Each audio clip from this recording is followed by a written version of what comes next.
Welcome to the second extract of the Converse Serie. So this time it's a funny video made for Japanese people, and we might translate the whole video, we'll see. It comes from the Japanese channel Princess姫 TV, and for the moment we'll translate from 17 seconds to 45 seconds. But you can still watch the first 17 seconds where they show some passages from the video, because maybe you'll catch some things. Actually, I hesitated to skip the introduction because it's more or less the same as the previous extract, and while the sentences are a bit long and complicated, but I thought that it might be a good way to review and to deepen what we've learned until now, so we'll do it. After the introduction, sentences will get shorter and easier in the most part, so we'll translate faster.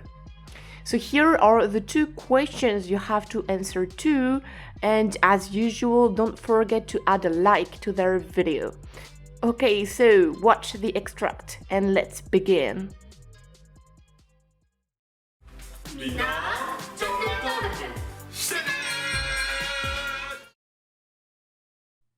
So basically, 登録する means to register. But you will use this verb when you want to say to subscribe to a YouTube channel. So the common way of phrasing subscribe to a channel is チャンネル登録 and then する that you conjugate in any tense. And so here what's weird is that you have a te form. して is the te form of する, and by the way, be careful because する is an irregular verb. But even if it's irregular, its stem is always the same. It's し. When you want to conjugate する, it becomes し, and then you add the ending that you want. So します, して, しない, etc., etc. So it's irregular, but it's quite consistent with its own conjugation. But so, why do we have a te form that is alone here? So it's not going to be a te form in itself, the te form that you can translate by and between verbs, adjectives, clauses, etc. Originally, it's a te form that is used with ください, so te ください, to give a polite order. But since ください is a word that is very polite, they then deleted the ください to make a non-polite order, to make a casual order. And then if you delete ください, you're just left with a te form. And so when you use a te form alone, it can be an order, the imperative form. So for example, you have the very famous やめてください, so polite order.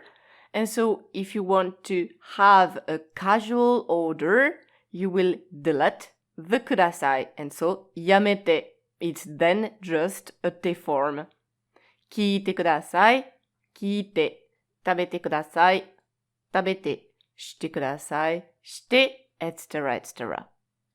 And so this is why I told you to learn the te form quite quickly and to remember it, because you see that it's used for so many different things. And so remember that if the te form can be used on its own, it's also used as a base to build many, many different forms. So here are some examples. てください that we've just seen, てみる, てあげる, ていく, てある, etc., etc., and even ている, a tense that is built on a te form. So if you didn't learn the te form conjugation yet, learn it because you will need it. And so the translation is quite easy here. みんな, everyone, チャンネル登録してね. Please subscribe to the channel. So basically, when you introduce a YouTube video in Japanese, you should be polite. So you should say 登録してください.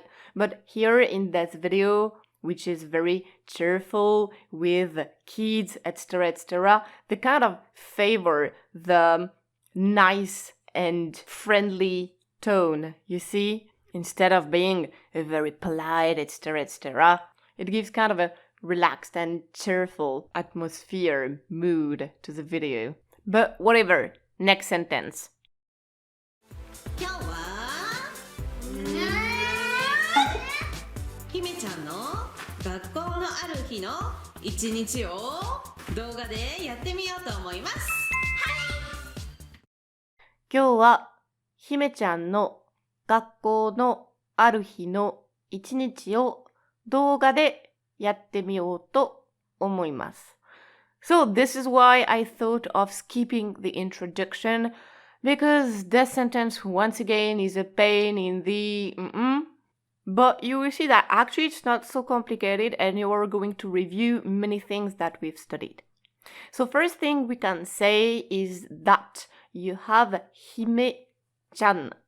So we've seen in previous videos that you could use san after a name when you don't know the person so well or you just want to be like standard polite with him. Well, of course, you have many different suffixes that you can add after names depending on the situations, the relationship with that person, etc., etc. And so, chan, basically, you can use it for little girls and also between girls and young women when they are close friends. So here it's the chan that is used for little girls. So this chan is kind of a mix between familiarity and affection. You can also use it in some other situations, but let's say that these are the two main situations when you'll use chan. So basically you use san when you're not buddy with the person, and you will use chan with little girls. Even if you're not acquainted to that girl, you can still use chan to be nice with her, and it's also used between girls and young women when they are close friends. So we understand that the name of the girl is Hime, which, by the way, means princess in English. Then a little exercise for you that will be necessary here. Whenever you have a sentence that is very long like this one, you won't be able to translate it in one go. And if you try to translate it without kind of laying the groundwork, in most situations you are going to mistranslate it. So what you have to do first is to find the noun phrases, the noun groups, and add brackets around them, okay?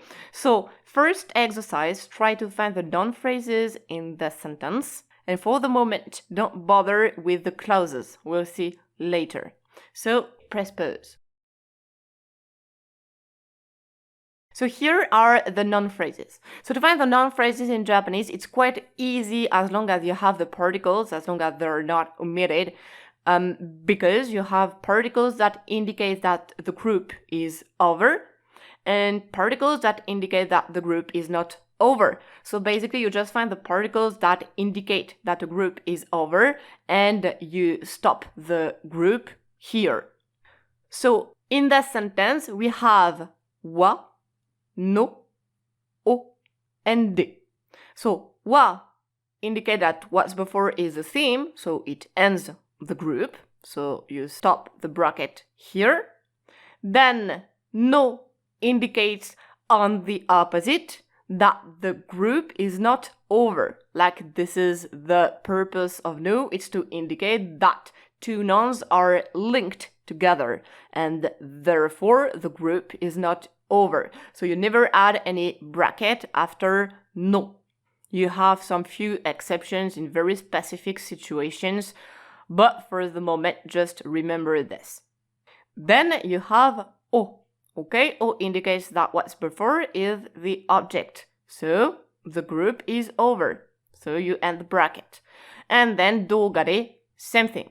So you have three noun groups and you see that the particles are telling you where are the noun groups. So use the particles. The last thing that we can talk about is that you have gakko no aru hi no ichinichi. So you have a verb aru, before a noun, he. And then you might wonder, do I stop the noun group here or not? But we've studied that when you have a verb in front of a noun, it means that you have a relative.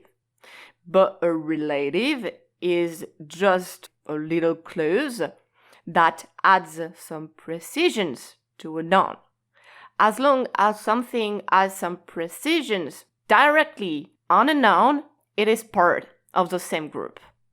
And by the way, here you can notice that in Japanese, all the precisions that are on a noun are placed before the noun, never after. It's impossible to add a precision after a noun in Japanese because of the particle system. Since o has to be after ichinichi to indicate that this is the object, you can't add the precisions after ichinichi because you couldn't place o anywhere then. So always be careful of what comes before a noun and check if it's just some precisions or not. Anyway, when you have no and when you have a relative, so a verb stuck in front of a noun, you know that the noun phrase is not over. And so this way, you see that when you've added brackets, it becomes easier, like the sentence doesn't look as nasty as it looked before. So now what we can do is this time to spot the different clauses that you might have in the sentence. So you still lack some grammar things that are in the sentence. So I'm just going to give you a hint. Yatte miyo works together. Don't separate yatte from miyo. Press pause. And so here you are. Here you should right away spot that you have a quote that works with omoimasu. So we've studied it. Blah blah blah to omoimasu. I think that blah blah blah. So of course, blah blah blah is going to be a clause in itself. So in that sentence, you have two clauses. Kyou wa omoimasu. And then the quote, what you're thinking. So of course in the clauses, I could have added the relative before he, but I just left it inside of the noun phrase and it's fine. And so once again, you see that doing this, the sentence becomes even more easier. You right away spot what is the quote, what she is thinking. And so now we are going to translate. So I'm just giving you one tip because this is complicated and we won't study it in this video. You have gakkou no aru hi. Some of you might have thought this is impossible. Basically, you should have studied that no is between two nouns. But here, it's between a noun and a verb. So basically, it doesn't make any sense. For the moment, don't bother yourself with that, okay? Kind of ignore it. And you can just think that gakkou no aru hi is the same thing as if you had gakkou ga aru hi. Gakkou ga aru hi. So replace the no with a ga and it's quite the same meaning. So first, try to translate this little bit. Gakkou ga aru hi. So as we said, it's a relative. So first, be sure to translate the head noun, so the noun that comes after the verb. So hi. Hi, a day. Then we add the relative. Gakkou ga aru, to have school. And so you try to connect a day and have school. A day when you have school. So once again, it's your job to add the correct pronoun. Here it's when, but it could be who, that, where, etc., etc. Of course, it depends on the context, on the relative. And so, well, basically, if we want to make things easier, a day when you have school means a day at school. So, gakkou no aru hi, you can translate it by a day at school. So once again, ignore the no, okay? For the moment, just remember that no is placed between two nouns and links them, and that's it. This is a very specific no, even if basically it's the same, but for the moment it's unnecessary and too complicated to explain it. And so now, don't bother with the whole sentence. It's a common mistake that beginners do when they learn a new language, like they see the whole sentence and they try to translate the whole sentence. No, you can't do that. Like your brain is going to explode because it's too long. So what you do is that you translate group after group. So basically you should start with the group that comes first in English, of course.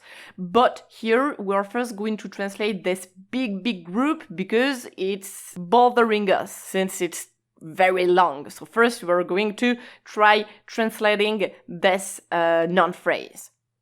And so the tips that I'm giving you here, I'm not giving them just because you will be able to translate things more easily. I'm also giving you these tips because Japanese is a language that works with groups. When Japanese people talk, they are thinking with groups. And it's obvious because the particle systems make so. And so if you get your brain used to think in groups, then you will be able to translate these sentences in one go and, of course, to make these long sentences by yourself. And so by always adding brackets, by always translating group after group, your brain will get accustomed to it. And this is why this tip is very important and is not just a tip to translate more easily. So that being said, try to translate this noun phrase. And so remember, in Japanese, when you have a noun phrase with many precisions, you first translate the last word and then you kind of wind up one by one. In many situations, the English won't be very natural, but you are pretty sure to not mistranslate if you do it this way. So press pause and try to do it. So first, ichinichi, a whole day. So first you translate this one because it's the last word, it's the core word.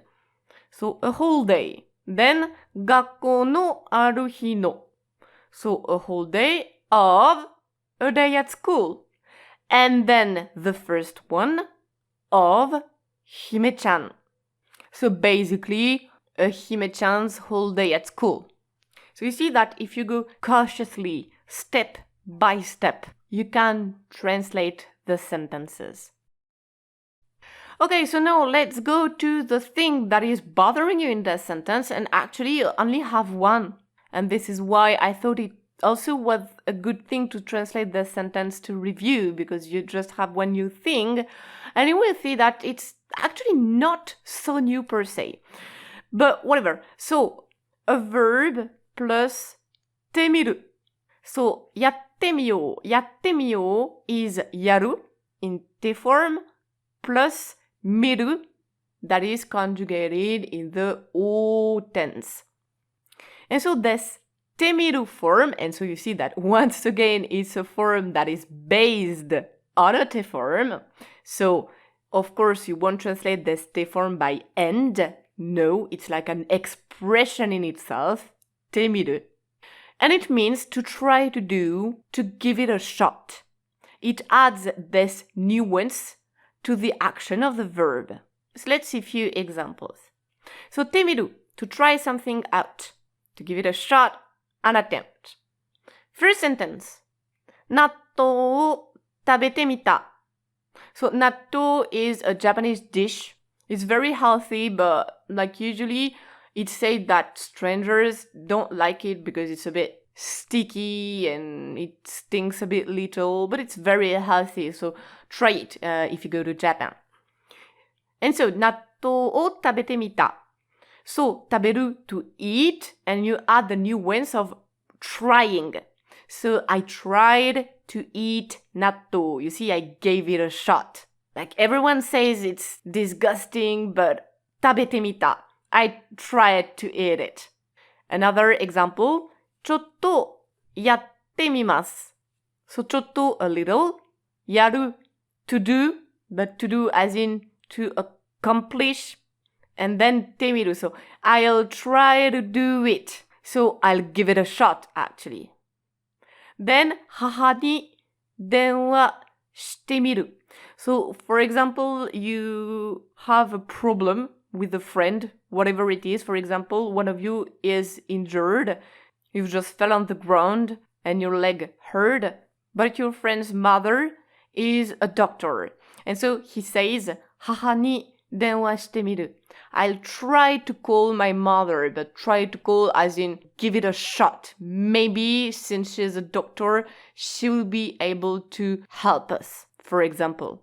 It could also be 電話してみる. For example, there is a storm and you think that maybe there is a huge breakdown in the house. And so you will try to call with the phone to see if it still works or not. Then, 日本語教室に参加してみたいです. So this one is to show you that, of course, でしてみる, you can conjugate it in any tense you want. So Tai, remember, it's when you express a wish, a desire. So I want to. So I want to try taking the Japanese class. Once again, you see, I want to give it a shot. So this is てみる. And sometimes the try to translation is a bit too heavy. でしてみる is a little bit softer than a huge try to in some situations. You see, once again, Japanese is a language that is full of nuances we don't really have in our languages. So sometimes it's a bit hard to translate these nuances. But so, it's fine. Basically, you should be able to translate the sentence. So press pause, try to remember everything, try to translate the noun phrases in order and the clauses in order. Good luck, press pause.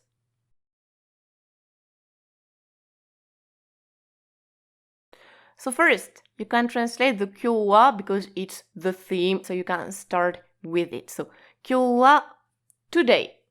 Then, since we've added brackets around the clauses, you know that what comes next is the quote that works with 思う. It's what you think. So first, remember, you translate the I think. The と思います comes first in English.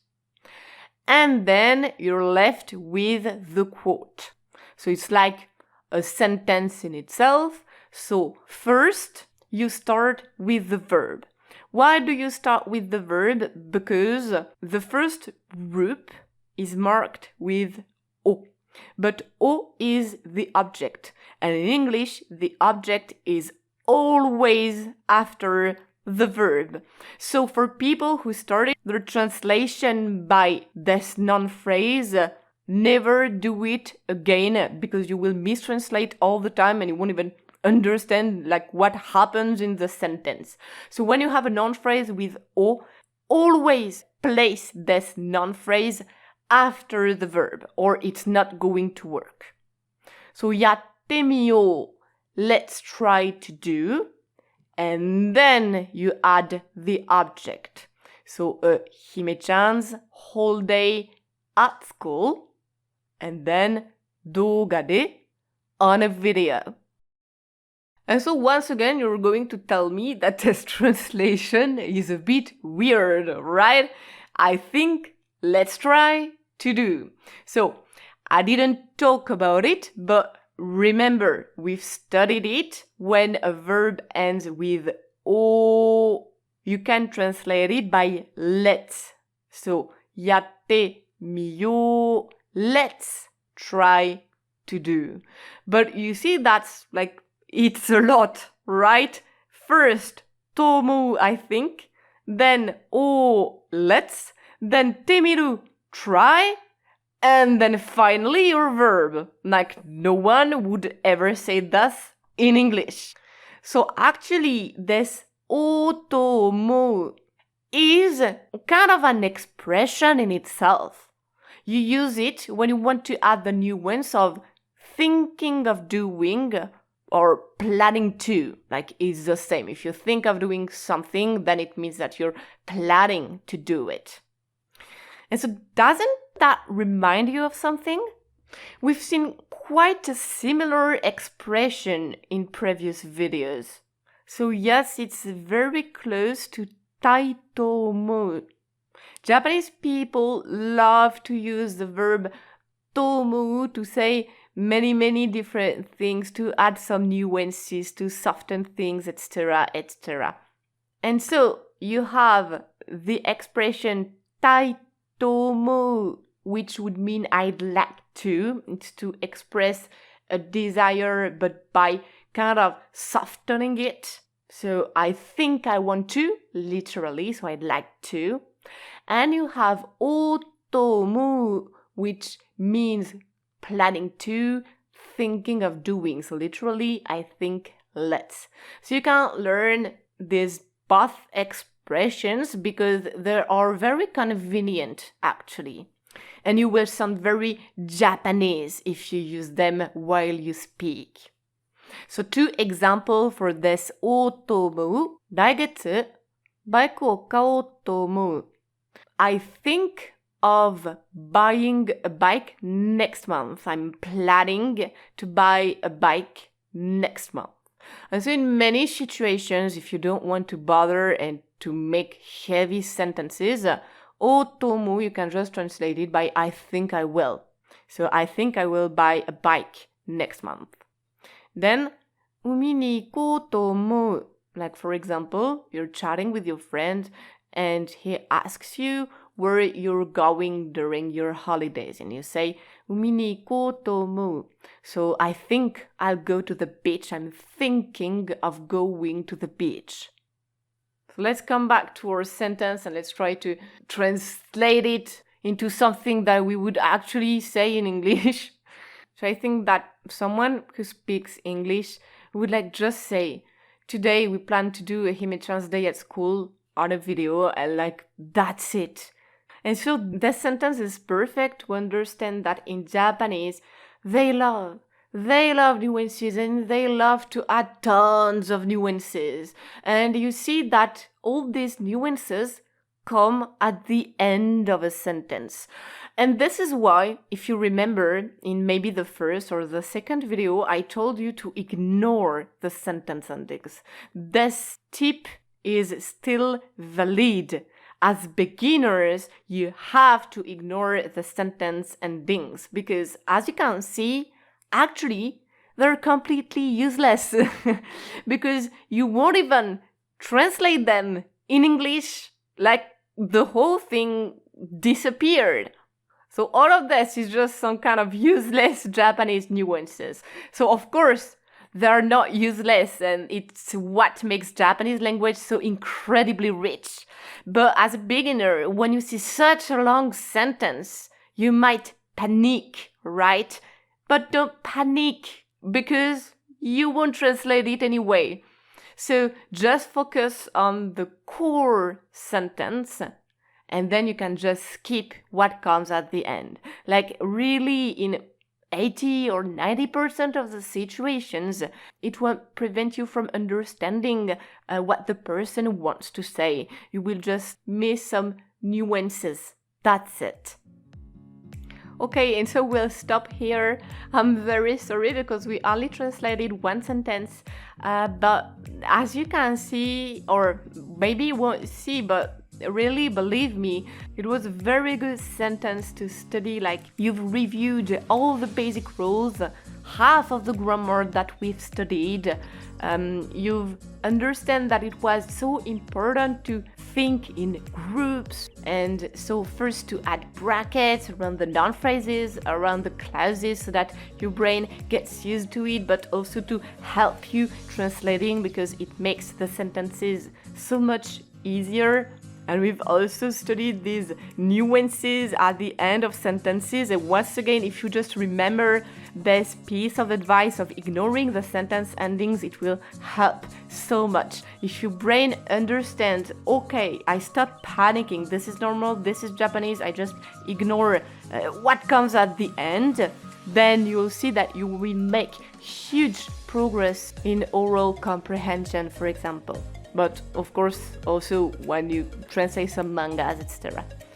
And so next video will still be a little bit complicated because it will still be the introduction scene. But after the introduction, I promise, first is going to be funny for real, and it will also be easier. Very short sentences, most of them being jokes. So you will see it will be nice, I think, at least.